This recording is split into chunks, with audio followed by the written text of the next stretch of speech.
Okay, thank you for joining. Today I want to talk about Sawaki Roshi's To You. In the printed version, we are on page 38. And again, Sawaki Roshi is talking about presidential elections. He says, one guy loses the presidential election, so he cries. Next time around, when he wins the election, and then he smiles into the camera. What makes politicians different from little children anyway? It's exactly the same way with a crying child. You offer him some candy and already a smile breaks out on his teary face. A little more maturity would be nice. And it's always easy to make fun of politicians because it's so obvious how stupid they are. And with our neighbors, it's also pretty obvious. But the most important thing, of course, is to point the finger to yourself and realize that actually you are also not so different from politicians and little children. You, for example, me being on YouTube, I just need to get some likes and I'm happy, and only takes one or two persons to give me a thumb down. And well, it's not that I'm crying, but sometimes uh, a like can make your day, and bad criticism can destroy your mood. So actually, the same is also true for ourselves a lot of the time. The next one is pretty short. Anyone who relies on his resume is a failure. So, who are you?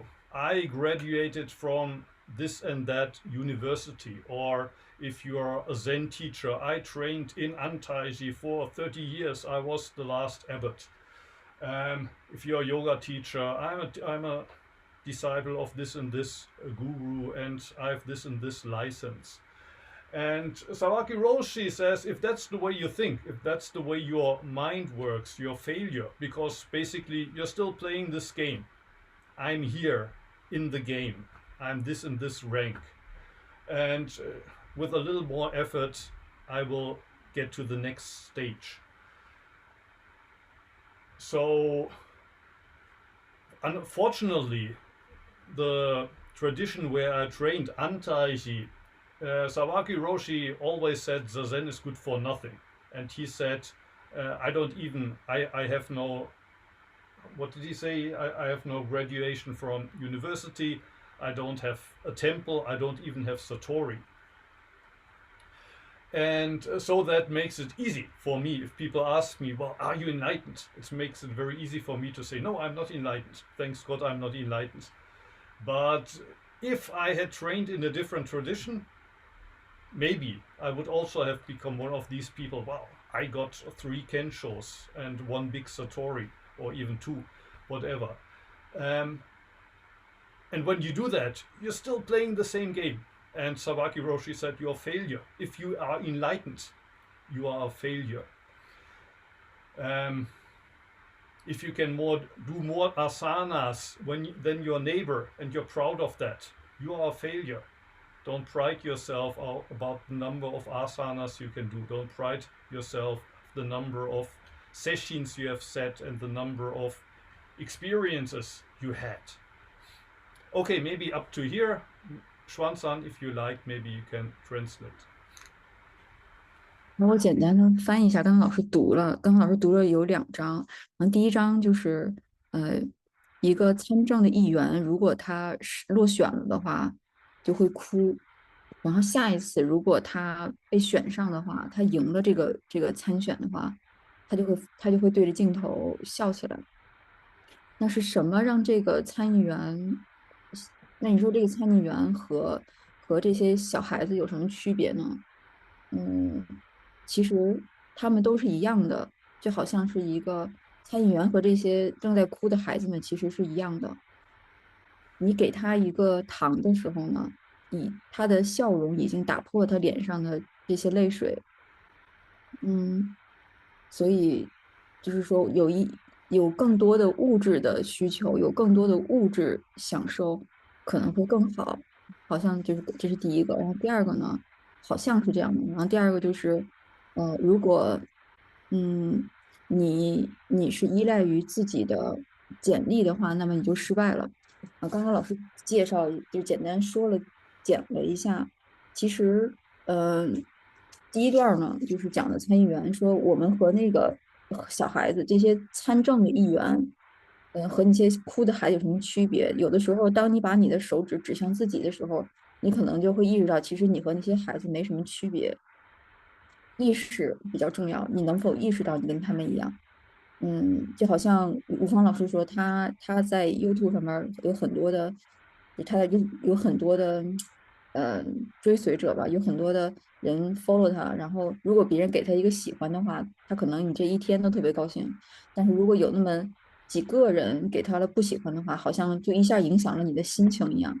所以我们总是依赖于好像这些物质上面的，或者是别人的喜欢不喜欢。而看自己，通过别人看自己，其实那不一定是你自己。然后第二个呢，后面这个就是说，如果你是依赖于你的简历的话，你就失败了。你总是在想要知道你是谁，就好像比如说你是一个禅修的老师，然后老师之前在安泰寺修行了30年，他之前做了18年的住持，那如果他这样想的话，就好像一个瑜伽老师，然后你得过什么证书，你跟谁学过，你有什么样的特别牛的经历哈？呃，就是我们现在读的这本书呢，是吴方禅师翻译的，他翻译的是泽木禅师的这本书。泽木禅师是在日本特别有名儿的一个，就是无家可归的和尚，他最后在就是呃临去世之前是死在了安泰寺，就是他临死之前做了住持。其实泽木禅师一生特别坎坷，他没有一个和尚，他是在全日本就是流浪的一个和尚，而且很多的学校像大学也请过这个老师上课啊。然后他有一个特别有名的一句话就是，坐禅其实没有什么好处。像泽木老师，他有时候会说，我没有寺庙，我也没有入定，我什么也我连家都没有，我就是在坐禅，我在修行。嗯，所以就是当你在当你在依赖于你是谁，或者说你跟多牛的老师学过，你跟多少人上过课，你有什么证书，你是谁的时候，其实你就失败了。就好像你在做一个瑜伽体式，你在你为你自豪的那一刻，其实你就已经失败了。所以我们不应该依赖于你。当你依赖于自己的这些时候，就是骄傲的那一刻呢，其实就是你失败的那一刻，大概是这个意思啊。Okay, thank you. Shall we do a couple more? The next one is also quite short. Most people don't live from their own strength. They let themselves be fed by the system.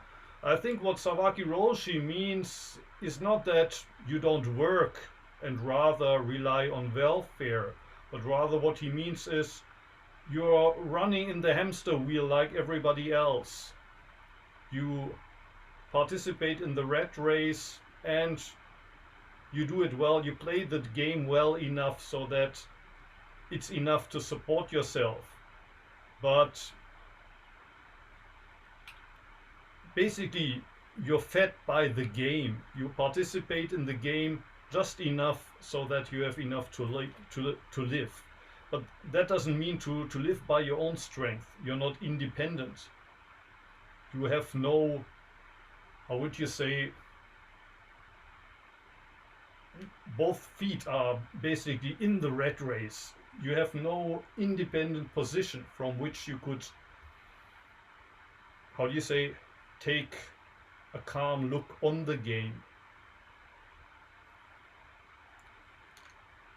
Let's do one more. He's a great guy. He can drink 2 bottles of wine just like that. 2 bottles of wine in Japanese would be issho, so 1.8 liters of sake. He can drink 1 sho of sake just like that. What's called good is usually nothing special. Each clique has their own standard which they use to explain something as good or not so good. And I think before, a couple of months before, Sawaki Roshi talked about thieves. So in the world of a thief, somebody who steals a lot is a good thief. Oh, he's a good guy. So it all depends on the context. It all depends on the society you are in, what's considered good or bad.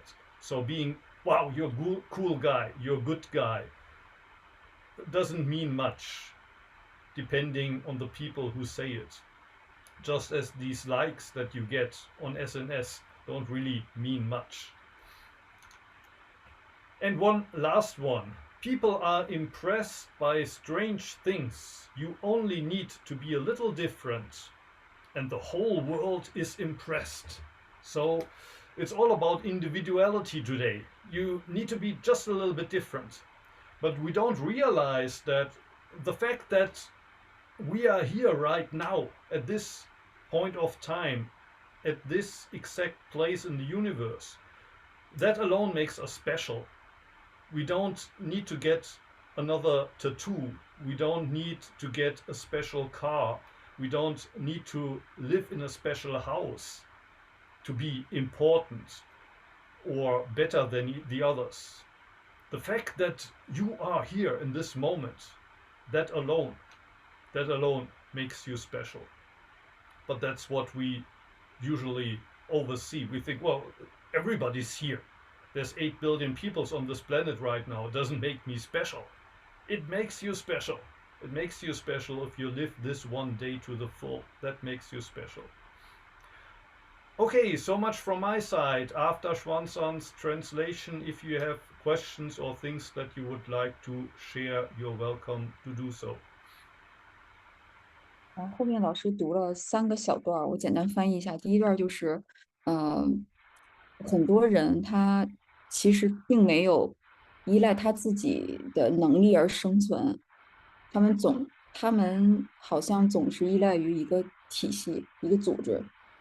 就是说，好像老师其实这就是几次讲的那个游戏，我们好像就是一直在一个轮子上面一直往前走一样。你做的是跟别人一样的事情，比如说工作、学习、上班，只是为了能够支持自己。你在这个地方出席，只是为了能够让自己支持自己，其实并没有依赖于完全的，你只是你并没有完全依赖自己的能力。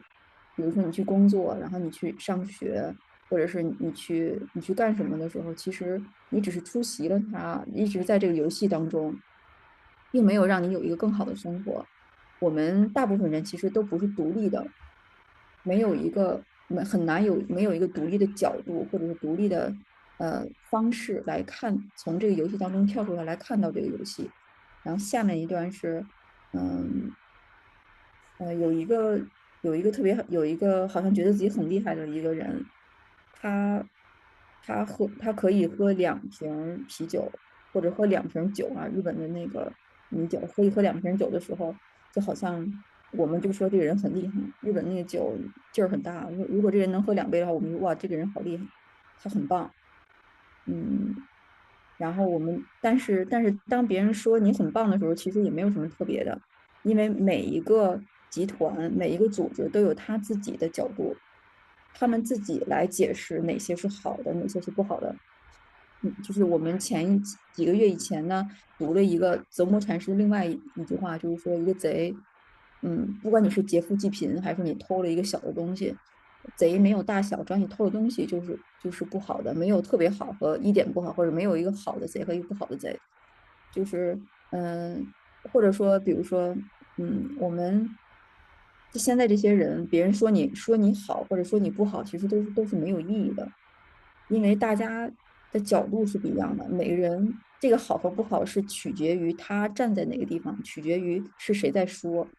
好和不好其实是完全没有意义的，取决于是谁在说。所以我们没有必要因为别人这些所谓的好和不好，觉得你很特别。然后最后一个呢是，嗯，我们有些人呢总是为一些很奇怪的事情而留下非常深刻的印象哈。就是其实你是不需要一个什么跟别人有一点点不同，才让这个世界呢对你有一个什么好什么印象的。就是直译啊，大概其实就是说，其实我们总是希望你跟别人有一点点不同，比如说你的头发呀、跟别人一点点不同，你的衣服穿着或者你的长相啊、你的特长啊跟别人有一点点不同。其实，其实我们应该意识到，并不是这些东西让你不同的，你自己本身现在此刻的你就已经不同了。你就本身就是特别的，我们不需要一些很特别的房子、很特别的车，让你好像看起来好一些，让你看起来好像很特别。其实，房子、车和这些让你看起来很特别的东西之外的你，本身的你就已经很特别了。就好像今天大家来上课，有这么多人来跟我一起分享禅，并没有让我特别，而是每一个出席的你，你让你自己变得很特别。你来到这里跟我们一起分享，你就已经很特别，而并不是我。然后大家有问题的话可以提啊。Thank you. So, if you have questions or anything you would like to share, you're welcome to do so. Any questions? Yeah, Julian, and Okay. then after that, Carson, please. Would you agree, Muho, that it is the huge difference here is whether you're desperately clinging to these identifiers, or whether you're kind of holding them with a kind of playfulness? Because, we have to say something. I think it was Katagiri Roshi said, you have to say something. You have to kind of be in the game, sort of, Yes. but also not. So when I was 20-year-old me, my purple hair was a desperate attempt to be somebody. And it really was, it's like, look at me. Now this is just having some fun. I think I could be deceiving myself. Do you see what I mean? Do you Yeah, think yeah, it I is that forgot. I different? forgot to mention your hair today. I Yeah, know you now didn't. You that didn't have a go that at, you you mention didn't it, have yeah. as usual. But Yeah, but now I think it's like when I do school events, teachers say, "How shall I introduce you?" And I said, "Just say here's a 58-year-old man with green hair." yeah, Um, but secretly, I suppose I would quite like them to list my awards as well. So it pulls you in, doesn't it? yeah. Yeah, yeah. I probably I used this metaphor also in this class a lot. Like saying Zazen means to take a break from the game. You quit the game, but what do you do after that? You get back to the play table and you play the game again, but you play in a more playful way, as you said. Yeah. Because basically there's no outside of the game. In the case of, I don't know, baseball or soccer or any other game, chess, when you quit the game, there's real life. But in the case of this reality, there's no outside. There is only the game. It's Yeah. just that we need to realize it's not about winning or losing. It's not about the points you collect. It's more about, well, how playful you can play this game. And it does seem as if Zazen is actually good for something, then, doesn't it? Sort of. Sort of. I mean, even Sawaki Roshi says Zazen is good for nothing, but as long as you don't practice Zazen, that's good for nothing. It's really good for nothing. So basically, he's hinting at when you give up this idea, it should be good for something, meaning you stop collecting points. Then the game starts to be more fun. So in the end, it's good for something, but at one point you need to let go of this idea. But it should be good for something. And the moment you let go of this idea, that's when the game starts to be fun.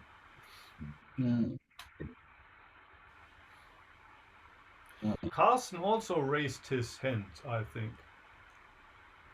Yes, I did. Can everyone hear me all right? Yes. Okay. My question is since my practice has sort of been lay, and I've only been doing it for so long, and one of the problems I feel that I run into is we obviously play these games, and you become aware of them. my issue that I think I run into is when you're with family or when you're with friends, they often like to play sort of these games with each other, and um, the problem I run into is kind of almost being dragged into them, or when I show interest in leaving these games, it's almost met with a sort of maybe like a lesser aggression. Oh, well, do you not care enough about me or anything? But it's almost like that's not the point I'm trying I'm trying to make. It's that we're just kind of playing these games with each other. And as maybe a lay practitioner, is there any sort of maybe advice on how to leave these games without necessarily um I guess being in lesser term mean? Mm. That's my question. Thank you. Well, I think I understand your question because I get a similar kind of reaction whenever I say life is a game. Um, some people say, no, it's not a game. Life is for real. You need to take it more serious. It's not a game. And of course, there are differences. Like a game, you can always restart. A game, it's just a game. While in the case of life, as I said, there's no outside. So, of course, it's serious and you have only one chance. So, of course, you take the game serious. It's just that leaving the game, or what I try to say, and probably what also Julian tried to say, is you try to play it more playful. It's not about winning or losing. So, not playing to win doesn't mean that you take the game serious. For example, you can play frisbee with your children, and it's not about winning or losing, but you're completely in the game. You love to play frisbee with your children, but nobody would later then say, well, who won? Who who won the game of frisbee? But it can still be fun if you are completely in the game. So, as a lay person, and I don't really see much of a difference here between lay people and ordained people, but um, leaving the game doesn't really say that you excuse yourself and say, well, you can play the game. I don't want to have anything to do with it. You're there, you're at the play table. It's just that you play in a little different ways. For example, um, the Hanya Shingyo that I read will start to read again next Saturday. The 6 parameters, the first one is giving. And why is giving important? Because it's kind of the opposite way of playing that we usually play. Usually we try to win, we try to gain something. We never, the thought of giving something away without anything coming back would never occur to us. So the act of giving is one example of playing the game in a completely different way. But when you give something, it's not that you take life not serious. Nobody would say to somebody who gives away his possessions, you should take your life more serious. It's a very serious act, giving something. It's just that with this act you demonstrate there are different ways to play this game. It's not about gaining or losing.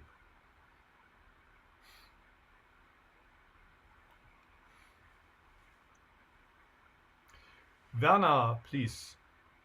Yes.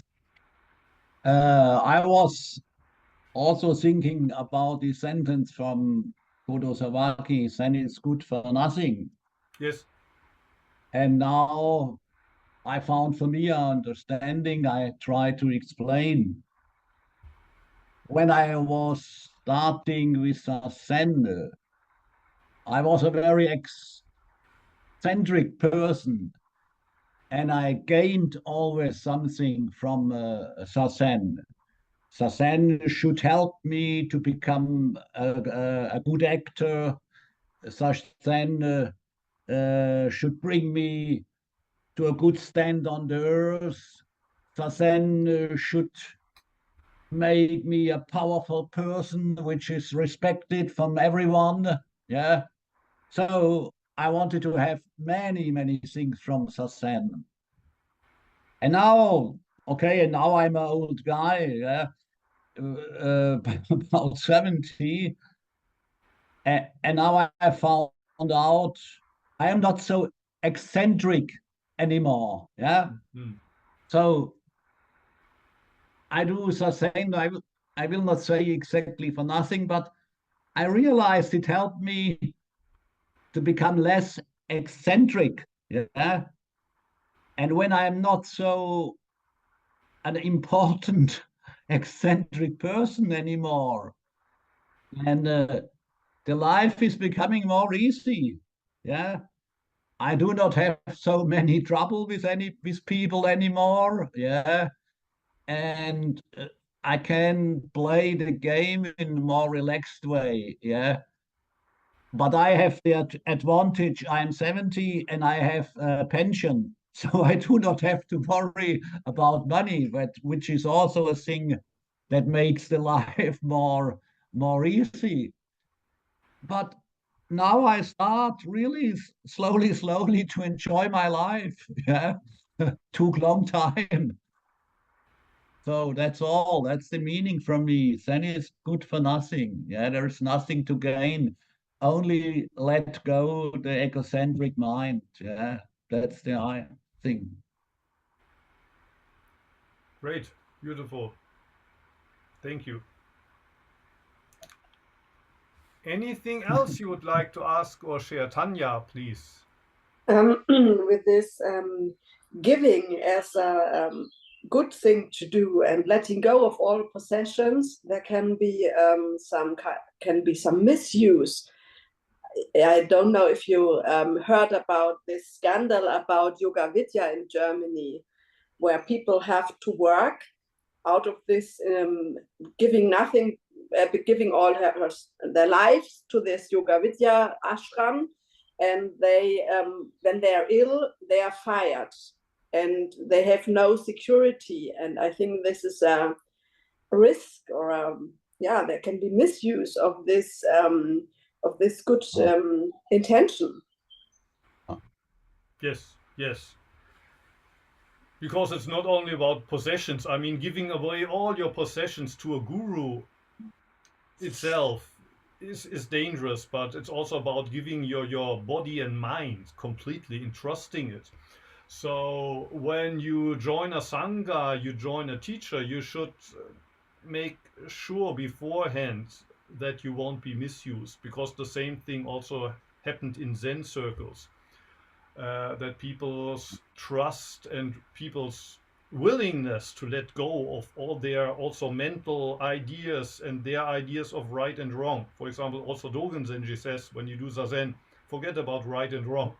But that can be also misused. If you completely let go of your moral standards, you need a community of trustworthy people. So Dogen Zenji says, and everybody says, check the people that you trust beforehand. Check that it's a genuine teacher. Make sure it's a sangha that won't misuse you. On the other hand, if you say, well, I can't really be sure, it could always be possible that I'm misused. So I always check that what the teachers write.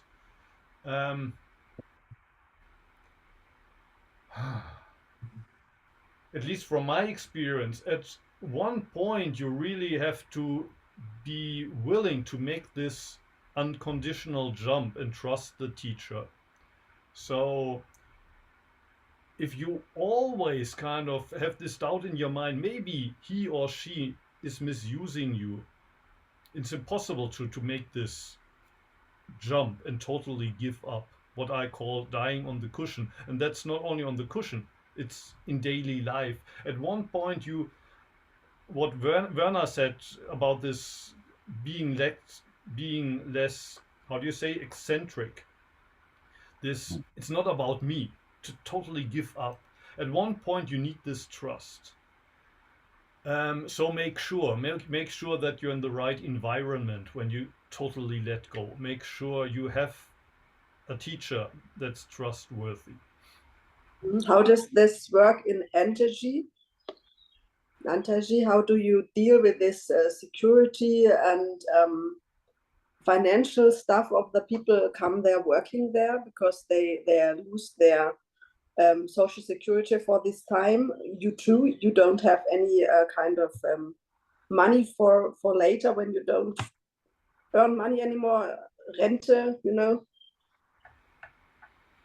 Well, while you're in Antaji, you're in the, how do you say, health insurance. You pay for health insurance that covers most of the stuff. But of course, like in my case, like if you lived there for 30 years, it's not that Antaji would give you a pension. So I was lucky that I had the privilege to write some books. Now I can give talks. I can survive now in Osaka. But it's true that nobody in Antaiji thinks about, well, what's going to happen with you if you're 60 or 70 or 80. So, for example, the present abbess, she's my age. She's 56 now. Well, she worked as a nurse until she was 40 or so. So I guess she will get some kind of pension, but it's not like in the Christian church in Germany that if you retire as a pastor or as a priest, you get some pension.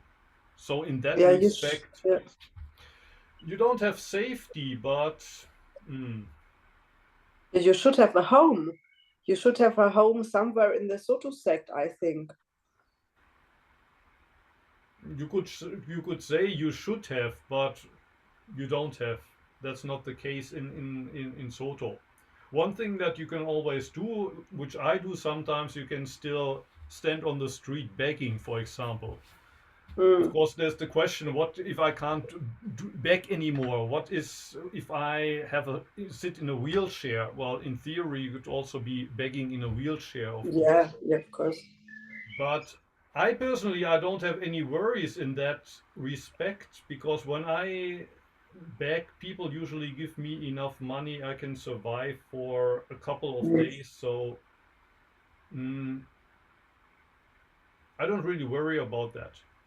Yeah, me neither. But I sometimes wonder if I'm a too idealistic person.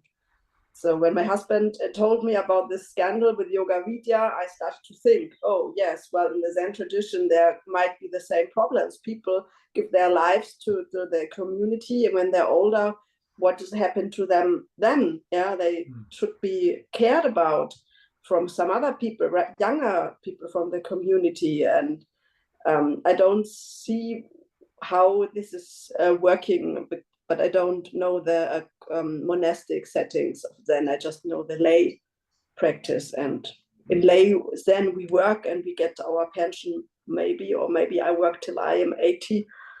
Don't know. Yeah. Well, in Japan it doesn't work like that. Like you enter monastery, but it's usually not for a lifetime. So you stay there for 5 years, for 10 years, maybe 15 years, but then you leave the monastery and you take charge, you take responsibility for a small temple, and the parish that belongs to the temple usually makes sure that the priest can survive. But there's no place in Sotoshu where I could go if I'm 70 and I say, here, I have no home. Can you please feed me? Yeah. That doesn't exist. And the social, insurance, this health insurance, how do you pay for it? Because Antaji does not have money. Yeah, you have to beg. There's some holidays in the winter, and usually the monks do some private begging, and thus they pay for the health insurance. Okay, well, okay. Yeah. Okay, thank you.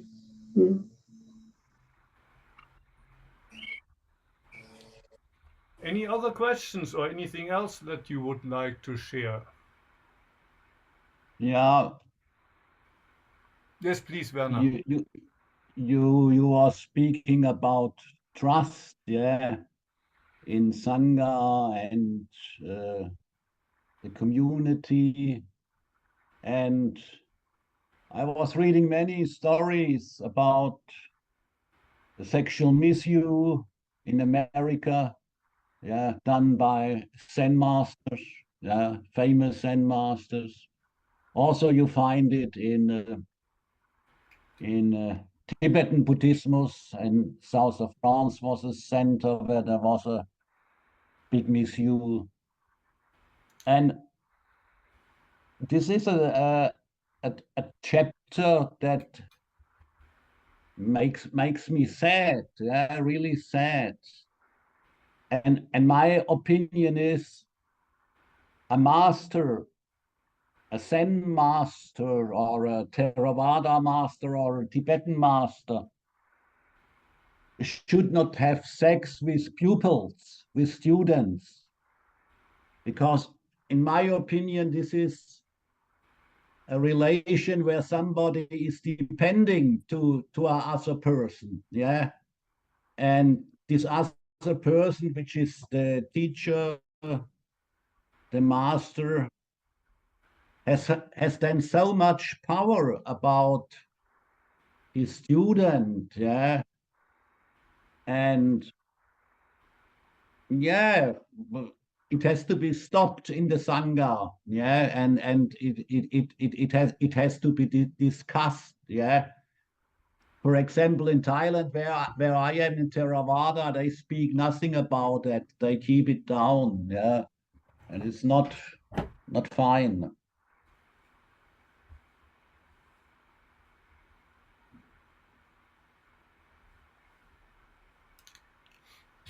Yes, I agree. Anything else that you would like to ask or share?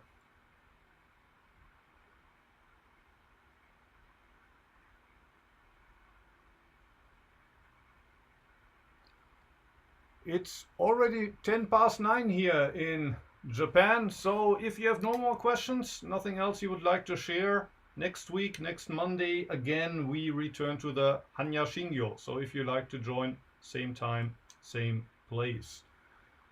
Thank you everybody for coming. Thank you Schwanzan for hosting us. And if you like, see you again next week. Bye bye. Thank you.